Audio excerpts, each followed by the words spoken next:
na tilabul tana duka ta sanya kasa jafi dan arewa na zuwa ga corona ta kullu. Malamin mu wallahi biya a harakoki da gidanar da ka nace bare in kama da yana tunda ba ko ina an ka tsaya ba wallahi sai lamarin wannan abubuwan nan annoba da ke shigo duniya gaba dan ba zan ce kasa ba wanda annoba wannan coronavirus mana mallam mamman ina jibin ka a wawayi haki amma wata ta ake wallahi ce ka to ka dora tambada cikin duniya Allah ga ta'ala wanda kita don Allah yau shi haka Najeriya ba bayo haka ba shekara nawa ake Najeriya kowace sa'a ana jido mu jidali a shigo mu da shi kasa ga a ce mu aya kaza a ce mu aya kaza a ce mu aya kaza jiki da aya ce wallahi ba a taba kawo mu da alkai kasa gaba sai dai yanzu a tawo a ce mu wai an cinto ni taka corona taka komi da ta corona a ce mu wai an kawo corona sai mutane su tawo suna ni kace dan sakoto kamun mamakin da kake ba wannan al'amari ne ba wai kafin Najeriya ya fara kasa Germany, Italy da China ƙarshen ci gaba kenan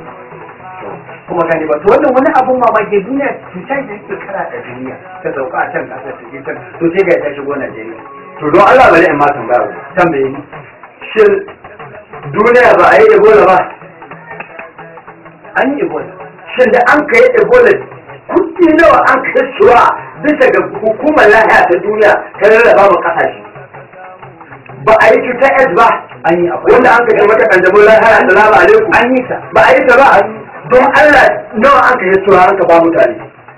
abin da kai duk da abin banzan da samro wallahi duk da samro ana da kuɗi da samro tunda ana raba mu ɗakunan samro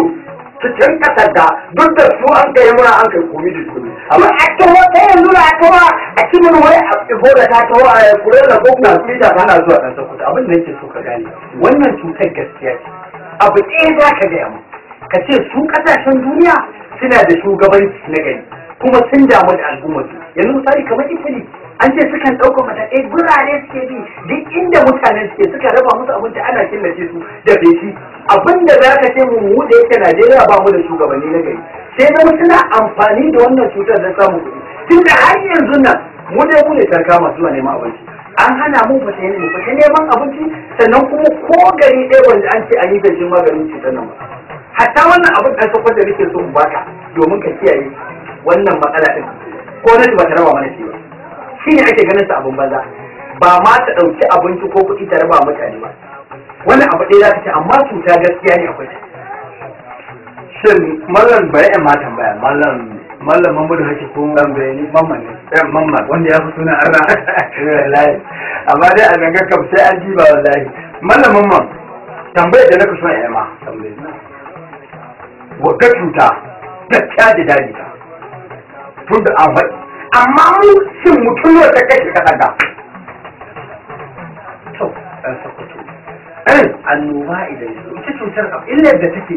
yanzu misali annoba idan ta zo koko ɗan za ta tahowa ɗan ta zo a kone abu ita zo ko kuma ma ɗan za ta tahowa tun da wata zo ba zo a kan za ta gane ta na ganta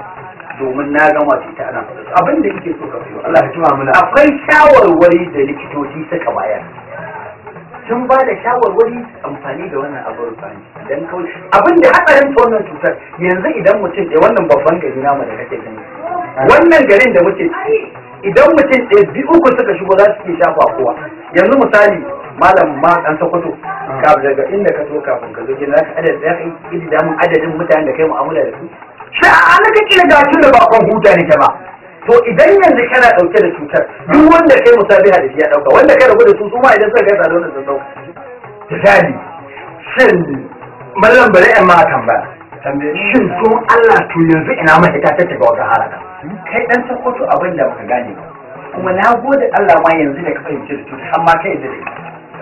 al'amari yanzu mataki dai mafitaki ne bin shawarwarin likitoci sun ba da shawarwari yadda za a kauce wa kamuwa da cutar to kuma insha Allah idan aka bi wannan to masha Allah za a samu saukin kamuwa da cutar sannan kuma da addu'a to wani irin mulki hanyoyi da abi magani da aka to ba wanka da ai akwai amfani da irin wannan wajen rufe hannu tunda lallai ce tara shiga ta hankali hannu duk lokacin da kai musabiha da mai koyi aji haka to da idan kwayar cutar suka fita bacteria din suna fita kai ba ma a garin su to ba a dai hannu a hakan kace to an kai abin da baka gani shi kansa wannan hannun shi ba ma magana musabiha ba to idan kai musabiha da mai ita to ai ka dauka haka wani da kai da zaka dafa kofar gidan nan nawa haka wani ya zo ya ke dama ka dauka gani what to shi yanzu mallam wallahi na ji daɗin wanda ziyara da na kawo ba amma ka san me nan wallahi wanga abu ba na barin ka da shi ya to ai da man na ajiye ga wanda ya zo dan shi na kaɗi ne ma na ba ta kai amma an yi wanga ya buga zan kai ma tun da wallahi in na ta gida in ba ya buga ta haka ga aka yi mai koko in na ta ne ba ya buga ta ta ne bakin da ni ko konar da ina da ƴaƴan ce ya abin ga saboda ni an ka ce zaman la'a ya fi zama ɗan jirgi wadda kamin batunga wallahi sai na gane halin da Najeriya ciki gwamnati ba su son hasara diba a gani duk abin da aka so duniya ga wallahi ga Najeriya yanzu ya tsaya jirgin sama ko nawa gwamnati ka samun kuɗi hilin jirgin sama yanzu ko ƙarga ba ta samu kasuwa inda an ka yankan shanu an rufe ce ko nawa ta samu ba ta samu ba inda an ka taya kasuwa inda an ka kwata take komi da ta irin kwata inda an ka yanka shanu kowace ranar duniya gwamnati na samun kuɗi an rufe yanzu ba ta samu wadda karin batun ga wallahi shi ɗaya tunanin da ya kwaɗo min na lalle ba banza ba wallahi kwada cikin wani saboda haka wallahi na gode mana Allah ya tuwa mana a sunna to muna yin hannu yanzu ko ku ai mu kawo da ita to idan ne hannu da mutum haka a alaka ne to zaka nemi ruwa kawai wanke da ruwa irin waɗanga ko wani irin ruwa in da wanke shi kenan insha Allah to Allah ya tuwa mana a likitoci suka bayar kuma da mun shi al'amari idan likita ce kai kaza kai ta yi taimakon Allah yana biyo ba to Allah ya tuwa mana ne babban ne haka da maka lahu kai wallahi na gode Allah ya tuwa mana bari ka sai gida in mace duk abin da ka faɗa min wallahi in mace yana faɗa ma ya buga in ya buga wallahi ki fita da abu da kai mana an ko da ya buga da amu da ba buga duk a faɗa musu abin da Allah na Labul tana duka ta canja kasa dan arewa na